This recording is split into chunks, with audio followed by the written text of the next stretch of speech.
Guess what? It's our birthday! Happy Happy birthday! birthday to us! And we are here to talk about our favorite topic, Leisure skills! and a little bit of communication and academics. Of course. But we're going to tell you all about leisure skills, how to teach them, when to teach them, and we're going to give you lots of great examples so that you can go into your classroom and start doing this with your kids, because leisure skills are so important. Leisure skills are a human right. Right, absolutely. And we are so excited to share with you all of the things that we have for you. But first, let's eat. Cheers. So we are in our structured leisure time of the day. So this might be during the morning time where some kids are finishing eating breakfast, other kids need an activity that they can do independently. This could be maybe we're doing academic centers where one of our activities is just structured independent leisure time where we're working on those skills. Or maybe it's raining outside and we need some time fillers. We can't go outside for a regular recess, so we need something to keep our students occupied that they're going to engage with. And so we start with, well, we have some sensory.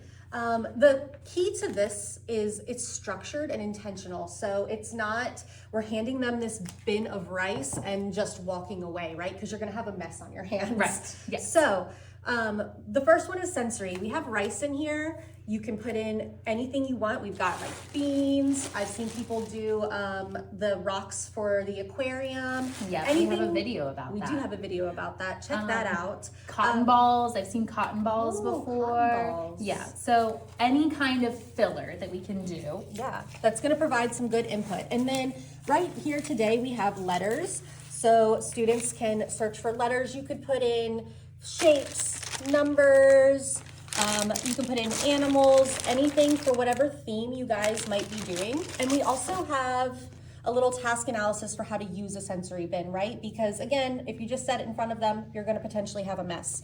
And so I made this one on positivity, and I just kind of made it for the activity that we were doing, right? So we're going to start by looking for the items, grabbing an item, and that might be where you're doing a lot of that redirecting as a teacher. Grab the next item, right? So I'm gonna find a B for birthday, right? And then I'm gonna match it. And you might not necessarily have a matching. Maybe you just have somewhere where you put in, or we're just gonna organize it over here. But you're reaching in, we're grabbing, we're getting some of that sensory input, like Allison, you were just saying, but we're doing it structured. yeah, it's not just a free-for-all. Right. And you also, I love how this one has a lid, so we can put a lid on it, make it a little harder for them to actually have to like reach in there. So lots of different options. You can't really go wrong as long as you're making it a structured activity. Absolutely. So then we kind of rotate around. And so a different activity that you could do would be blocks. Right, so we have the giant blocks that maybe for our little hands that are still working on putting things together, taking apart. We also have an actual Lego kit, so maybe the students are a little older, they can handle a little bit more, but it's a leisure activity, right? Like there are adult Lego kits that are more popular than kids Legos at this point. So it's definitely Inexpensive.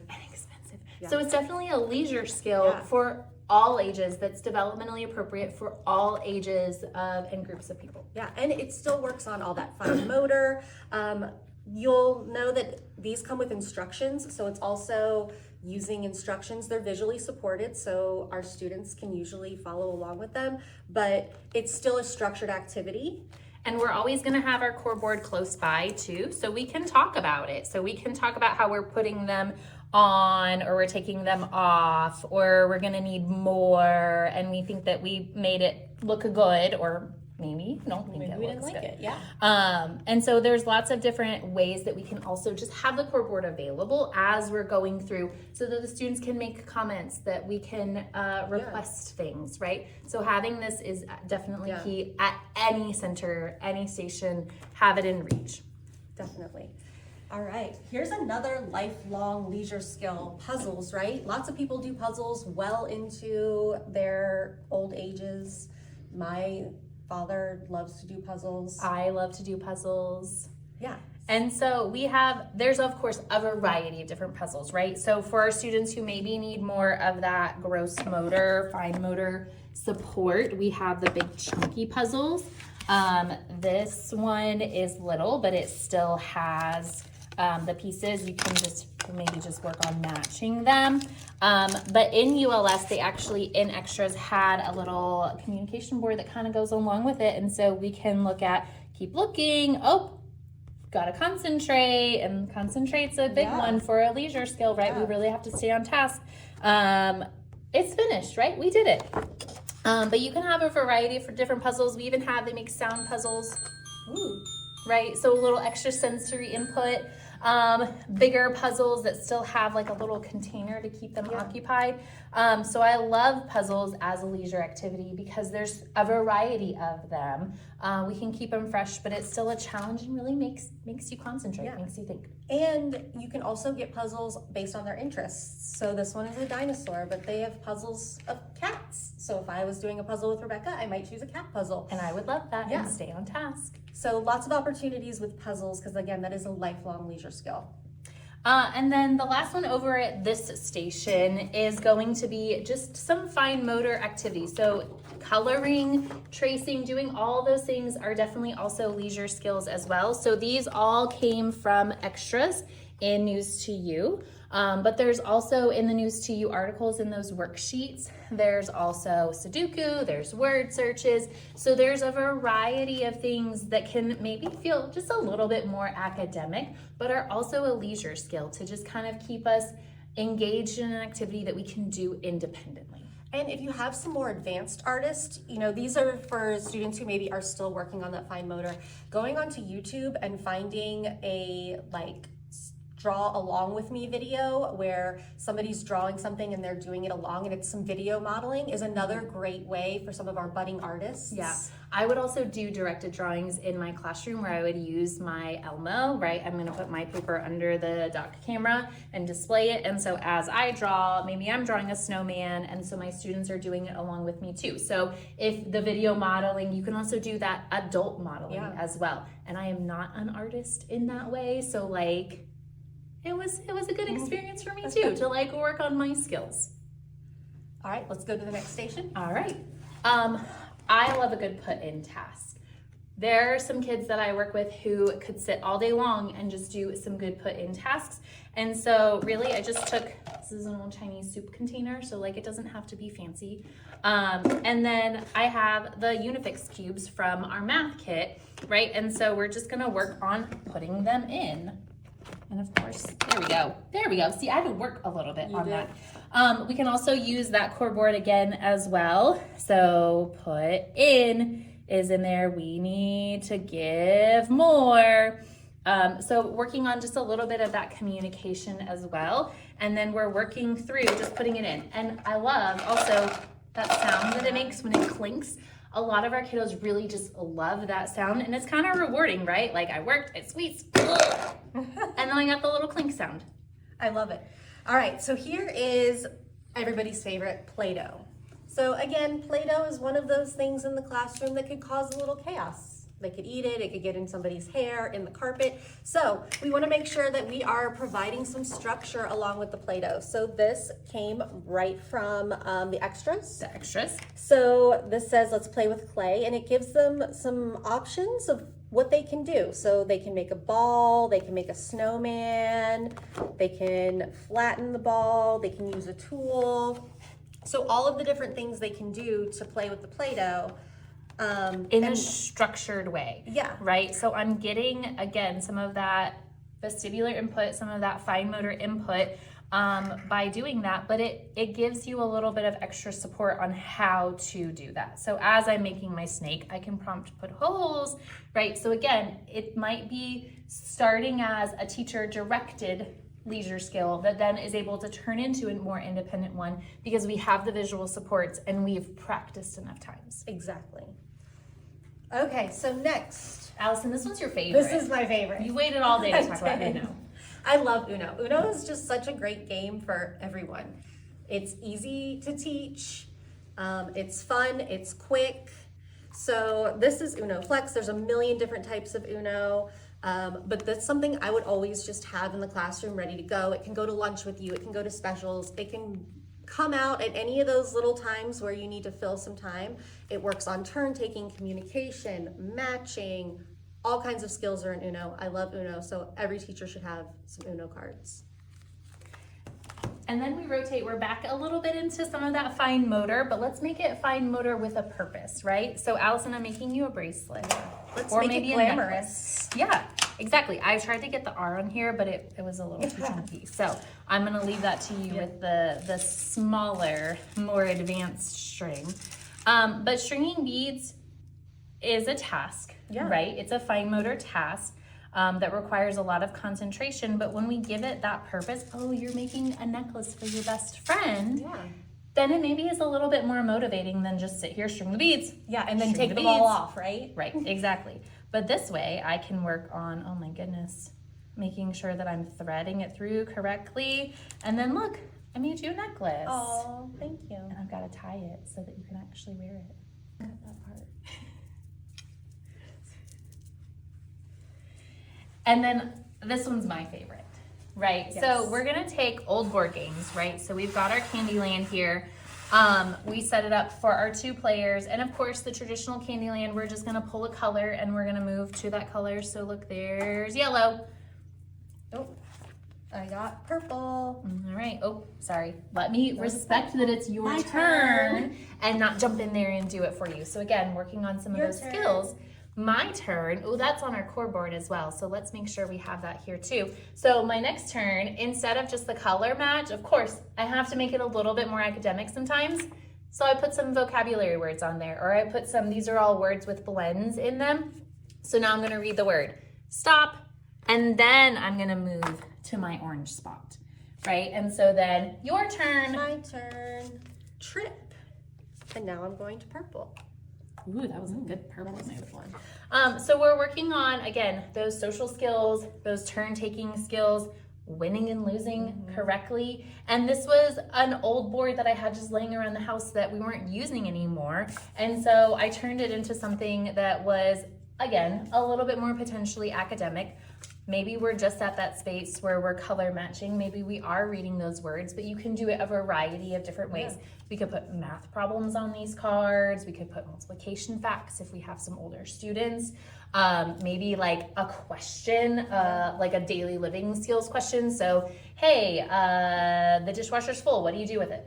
Right? Yeah, Like I talk love me that. through that life skill. And so yes, it's a basic game, but we're turning it just by adding some note cards into something that could be used for a variety of different instructional or life skill reinforcing activities. And one thing I like about all the activities we just talked about is these activities all provide great opportunities for inclusion.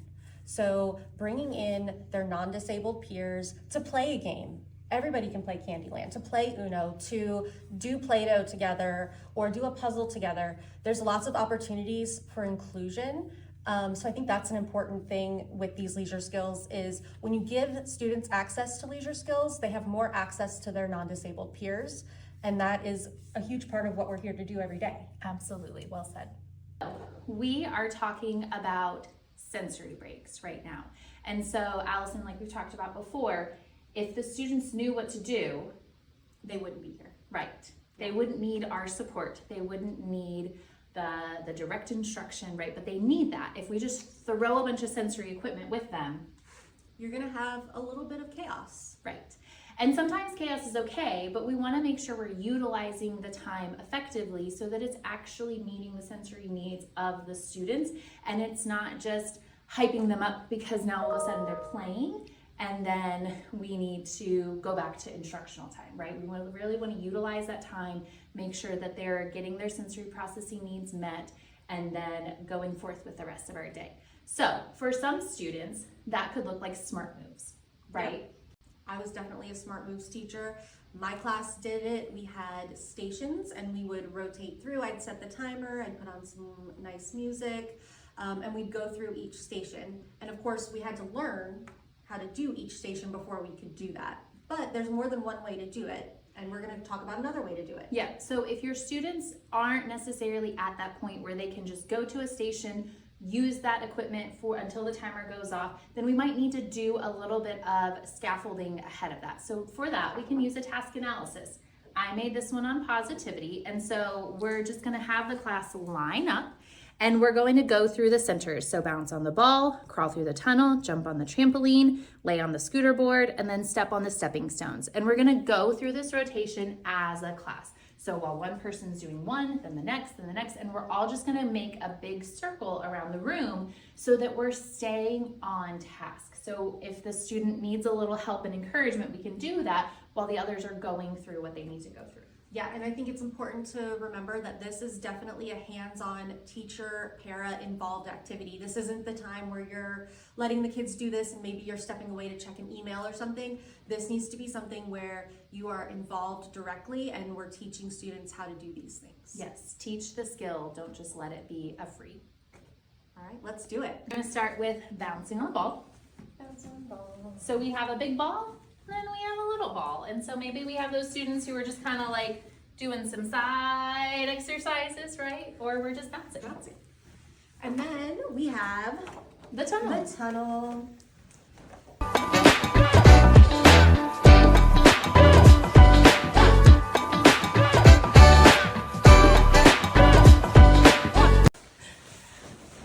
Good job crawling through the tunnel, Rebecca. Oh, I love your High behavior five. specific praise. Yes.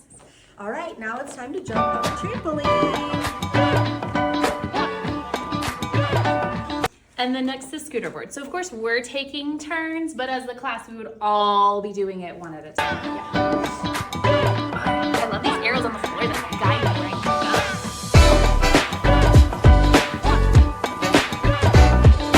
right. And last is Stepping stones. All done.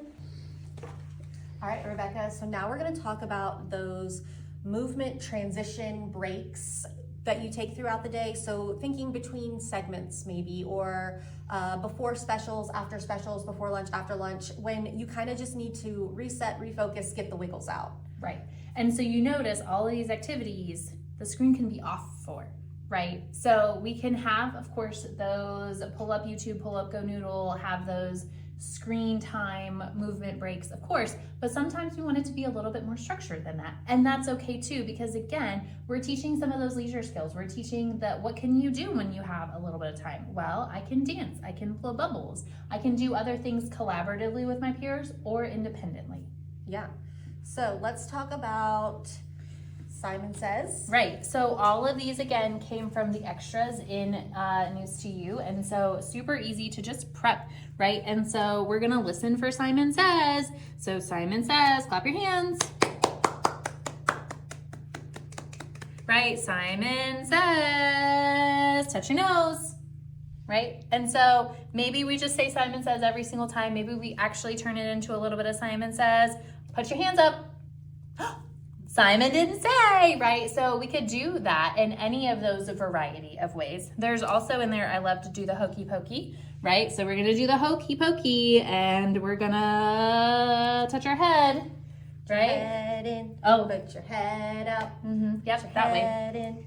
Shake it all about. And we're gonna go around, right? So we have some visual supports to be able to do that. It wasn't until right now that I realized I forgot how to do the hokey pokey. So I'm glad we had the visuals and your adult modeling to be able to help me. And again, fostering inclusion, right? So now you can go out with your gen ed peers and play a game of Simon Says on the playground, or do the hokey pokey at PE. Another one is just a Let's Dance choice board. And so we have this again, straight from extras. And then maybe this is where we pull up our phone and we play the song, or an iPad or something like that. But we're just gonna make a choice, right? Which one do you wanna do? You wanna do the Macarena? Okay, let's do it, right? We're gonna start doing the Macarena. We could also, I thought about taking this and clipping them out and putting them on the spinner. Right, and so we could activate a switch to spin the spinner to decide which song we're gonna listen to. I like that. So that was another idea that you could extend on that as well, or we cut them out and we just pull them out on popsicle sticks, right? Yeah. Any variety of ways that you can do that, you're not wrong. And then we're getting a quick little movement break. And if you've ever been to a wedding, you're prepared now to go to a wedding and do the dances. Yep. Okay, so we have these move your body. So we have some, this is move like an animal. There's 2 of those, and this one is just move your body and has the different body parts.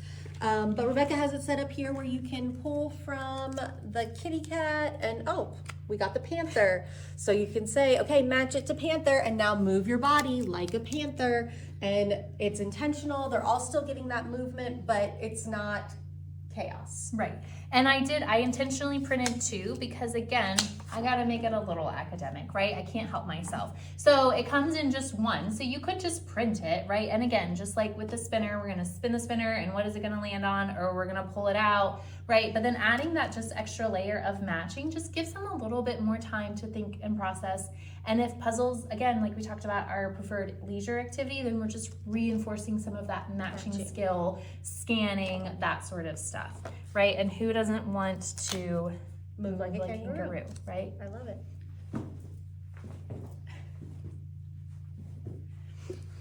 All right, so then my other favorite leisure time, quick break, right? We want to make it engaging and fun and interesting. And so I have the visual, but Allison, if you just handed me this as a student, You're gonna drink it. I'm gonna drink it, or I'm gonna Dump it. dump it on the floor, right? Like we don't necessarily just know when you hand me this that it's bubbles, right? And so we have the visual, again, straight from extras, where we can talk about the bubbles, and we're gonna pop the bubbles, right? That's gonna be our objective, pop those bubbles. So as we open it up and we do the bubbles, we can make sure that maybe the teacher and the para are the ones that are blowing it. Maybe the student has an opportunity to.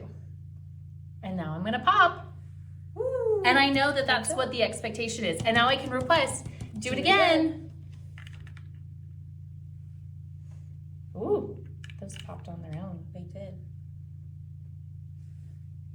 Pop. But I know what to do because we reviewed the expectation. I just hand you a pack of bubbles and say, have fun, Good luck. because that's gonna be chaos.